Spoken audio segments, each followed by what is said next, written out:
Bien, nous allons lire dans 1er Corinthiens, chapitre 3, au premier verset. Corinthiens 3, verset 1, qui dit: Pour ma part, frères et sœurs, je n'ai pas pu vous parler comme à des personnes dirigées par l'esprit, mais comme à des personnes dirigées par leur nature propre, comme à des petits enfants en Christ. Je vous ai donné du lait, non de la nourriture solide, car vous ne pouvez pas supporter. D'ailleurs, même maintenant, vous ne le pouvez pas, parce que vous êtes encore animés par votre nature. En effet, puisqu'il y a parmi vous de la jalousie, des disputes, des divisions, n'êtes-vous pas dirigés par votre nature propre, et ne vous conduisez-vous pas d'une manière toute humaine? Quand l'un dit « Moi je me rattache à Paul » et l'autre « Moi à Apollos », n'êtes-vous pas animés par votre nature? Donc aujourd'hui, le thème était de savoir et de comprendre pourquoi est-ce qu'il y a des divisions dans les assemblées. À l'époque des Corinthiens, il y avait Paul qui était de nature juive et Apollos qui était de nature grecque. Et le problème se trouvait là, c'est que Apollos connaissait très bien les Grecs, il savait comment leur parler et comment leur expliquer l'évangile, tandis que Paul savait parler aux Juifs concernant l'évangile.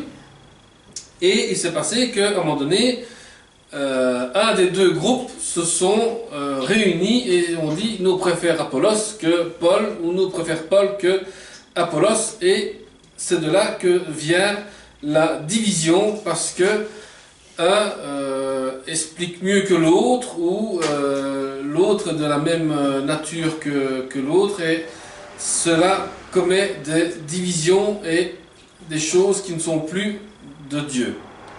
Donc les Corinthiens étaient des chrétiens charnels. Donc Paul revient au sujet entre les Corinthiens qu'il avait déjà abordé et qu'il avait abandonné en apparence, parce qu'il voulait mettre deux points importants. C'était le premier, que les chrétiens de Corinthe avaient et devaient recevoir une sagesse humaine dont ils faisaient grand cas constitue un obstacle pour la foi. Donc il devait avoir une sagesse divine qui n'est accessible qu'aux chrétiens spirituels. Donc les Corinthiens n'avaient pas reçu encore cette sagesse divine. Et comme Paul dit, je vous ai encore donné du lait parce que vous n'êtes pas encore capable de manger la nourriture spirituelle.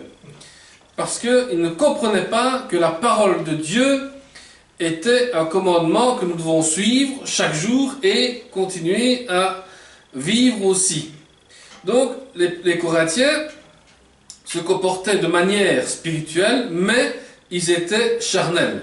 Donc d'un côté, quand tu parlais avec eux, ils étaient spirituels, ils étaient de grands connaisseurs de la Bible et tout ce qui s'ensuit, mais intérieurement en eux, ils étaient encore charnels.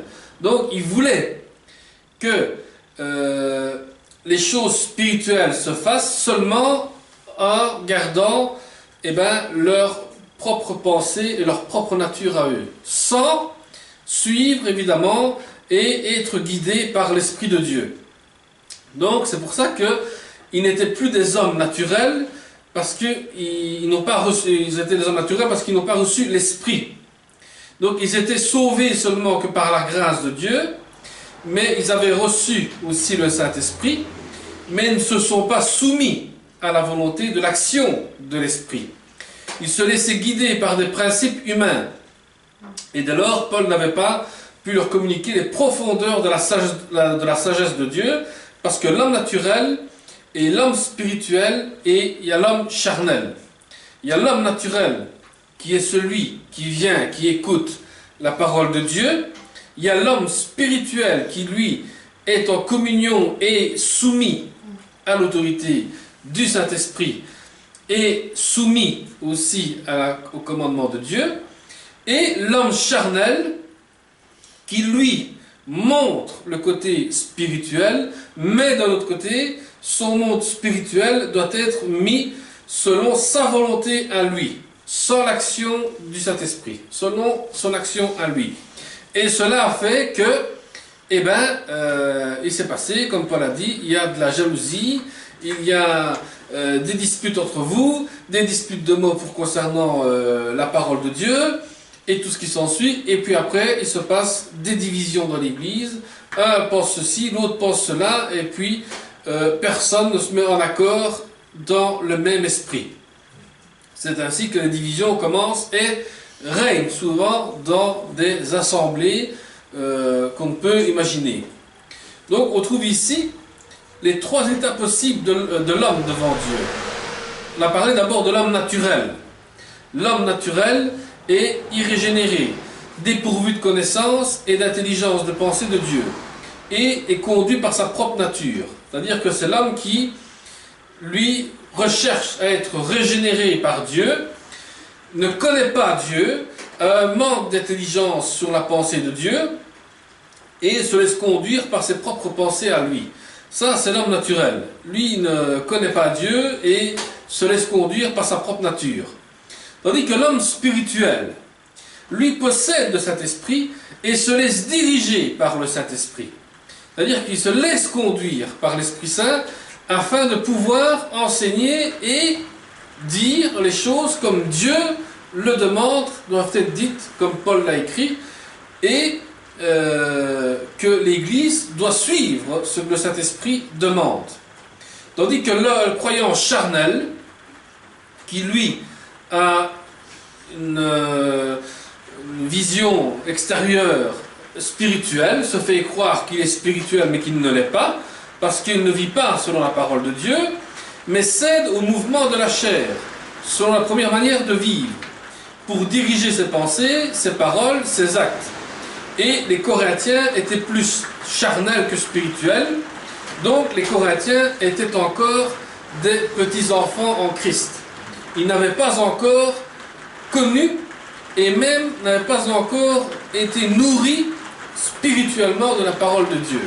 Parce que il y avait de la jalousie entre eux, il y avait ce côté charnel qui les poussait à diriger leurs pensées selon leurs actes. Voilà le problème qui se passe, qui s'est passé chez les Corinthiens et qui se passe des fois dans certaines assemblées où on ne laisse plus agir le Saint-Esprit. C'est le côté charnel qui prend le dessus, et si c'est le côté charnel qui prend le dessus, il n'aura juste qu'une apparence de chrétien, mais ceci ne veut pas dire qu'il est totalement rempli du Saint-Esprit. Donc il n'est pas un être spirituel. Pour être un être spirituel, il faut recevoir le Saint-Esprit et se laisser guider par le Saint-Esprit pour faire les choses de Dieu. C'est en accordant donc une telle place aux sentiments humains. Donc les Corinthiens étaient encore des petits-enfants en Christ. C'est la position initiale de tous les chrétiens. On est tous, au départ, des petits-enfants en Christ. Parce que nous sommes à la recherche de la connaissance de la parole de Dieu.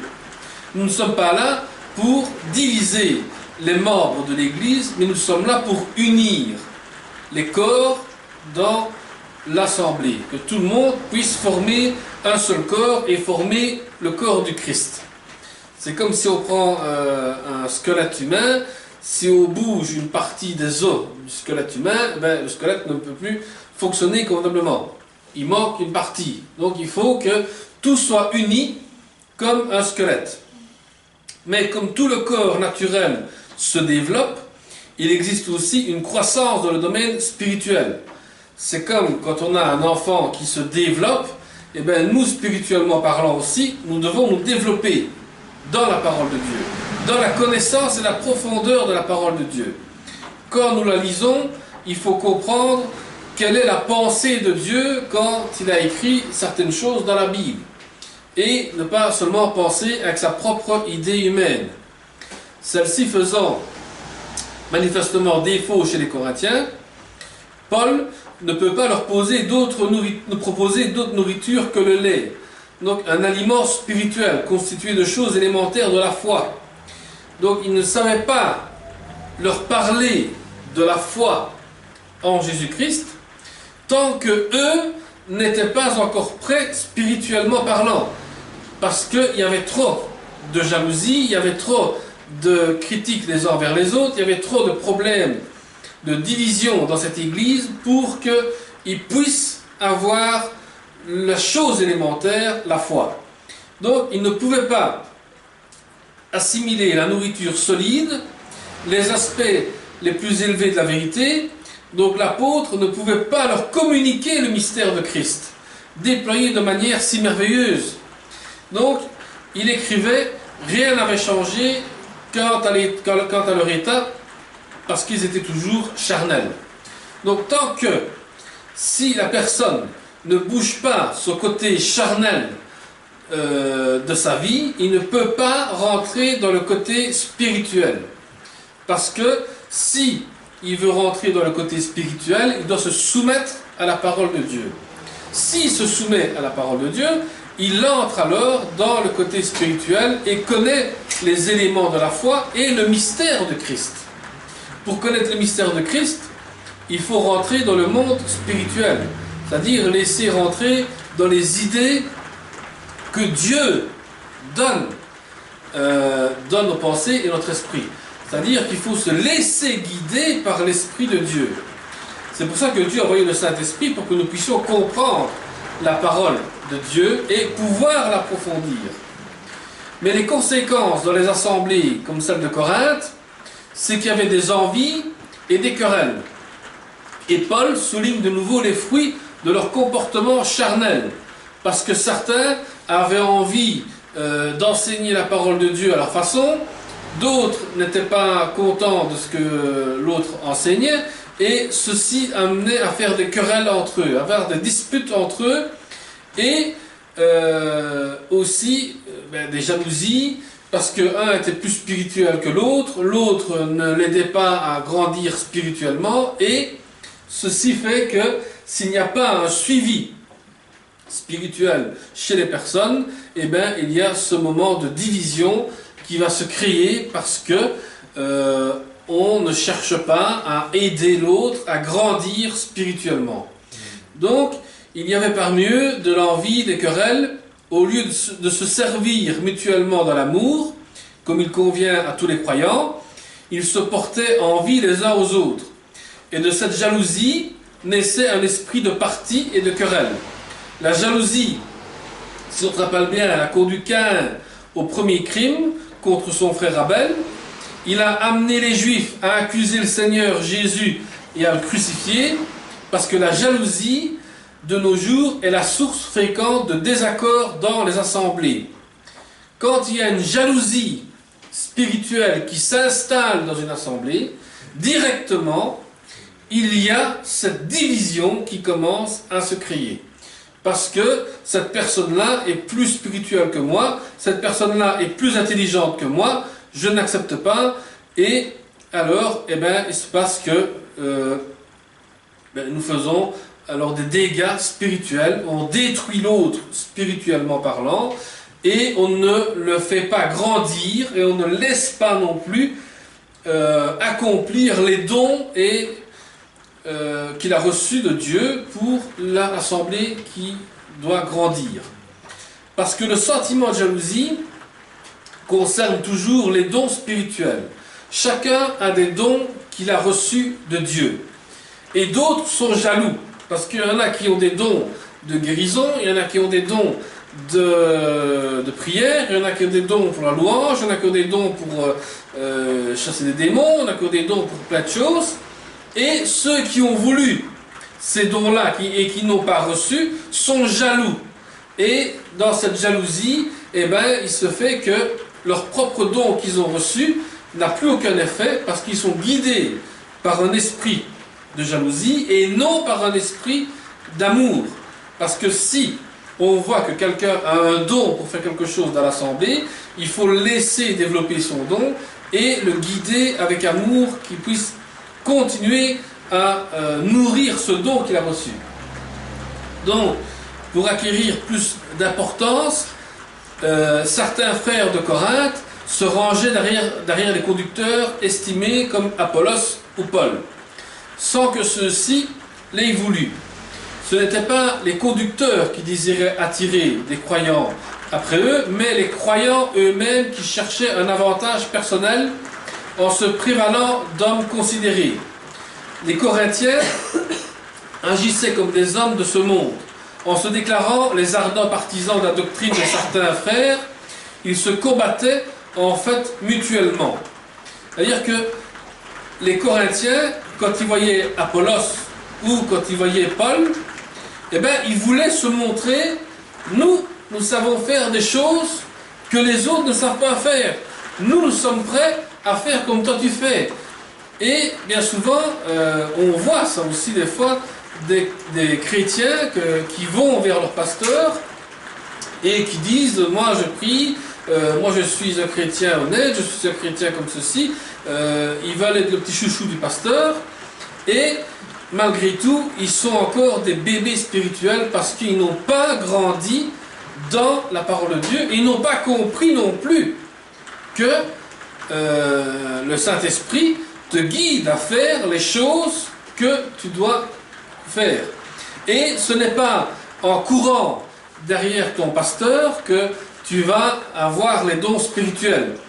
Le pasteur a reçu un don et son don c'est d'enseigner et de prendre soin des brebis comme le Christ l'a demandé, mais ce n'est pas lui qui te donne le don parce qu'il t'a imposé les mains et que tu as reçu le don. C'est le Saint-Esprit qui agit dans la personne et donne le don spirituel dont on a besoin. Donc, par là même, il s'était écarté de l'esprit du christianisme et était revenu à des principes humains. Donc c'est pour ça que quand on a vu aussi le Christ qui a été condamné par les Juifs, parce que les Juifs étaient fort religieux avec des traditions, et quand un homme vient et vous dit que vos traditions ne servent à rien et il faut vivre l'esprit de Christ et vivre avec les dons que vous avez reçus pour faire avancer votre assemblée, eh bien vous allez avoir des jaloux qui vont venir vous détruire votre ministère parce que ils vivent par des traditions.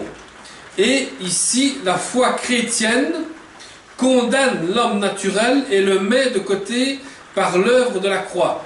C'est-à-dire que quand on a la foi en Jésus-Christ, notre côté charnel et naturel est mis de côté et nous laissons alors agir le Saint-Esprit en nous pour pouvoir faire les choses dont Dieu a demandé.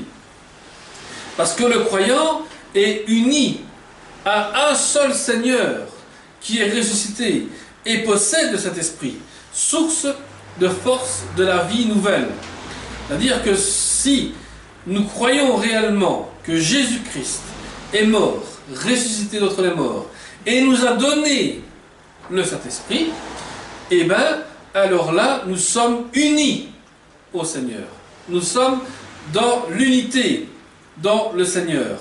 Mais ceux qui rejettent cette vérité ne sont pas unis dans le Seigneur et vivent alors une religion, vivent, comme on dit, des contes de fées et qui croient à des choses qui n'arriveront jamais parce qu'ils n'ont pas cherché non plus l'Esprit de Dieu pour pouvoir avancer dans ce que Dieu demande. Donc, le croyant qui est uni au Seigneur, reçoit une source de la vie nouvelle. Il a une nouvelle vie, parce qu'il a reçu le Saint-Esprit, et le Saint-Esprit est la source qui donne la vérité sur la parole quand on la lit. Quand on lit la parole de Dieu, et qu'on est guidé par le Saint-Esprit, on comprend la pensée de Dieu. Mais ceux qui sont contre cet avis de cet esprit qui nous guide à comprendre la pensée de Dieu, quand ils la lisent, c'est leur pensée à eux qui viennent à la place de la pensée de l'esprit. Et combien les paroles de Paul ont dû toucher ces Corinthiens, parce qu'ils étaient présomptueux, mais si pauvres spirituellement, leur marche était à la manière des hommes, et non pas selon Dieu, quand il disait « moi je suis de Paul » et l'autre dit « moi je suis d'Apollos », ce n'est pas la vraie place du serviteur. Nous ne sommes pas attachés ou unis à un pasteur. Nous sommes attachés et unis à Jésus-Christ. Nous sommes juste, le pasteur n'est juste qu'un fil conducteur qui donne une nourriture et un enseignement de la pensée de Dieu et non pas de la pensée de l'homme. Parce que il arrive que on peut prendre la Bible, on lit un passage et on met selon notre pensée à nous. Parce qu'on se dit, c'est moi l'autorité, eux ils ne comprennent pas beaucoup, donc comme c'est encore des petits-enfants en Christ, on a encore l'autorité de les détruire spirituellement. Mais si on suit le Saint-Esprit, nous donnons un enseignement de la pensée de Dieu afin que chacun puisse grandir spirituellement et quand on leur pose des questions sur la Bible, ils savent vous répondre selon la pensée de Dieu et non pas selon la pensée de l'homme. C'est pour ça que Paul pose alors la question: qui donc est Apollos et qui est Paul?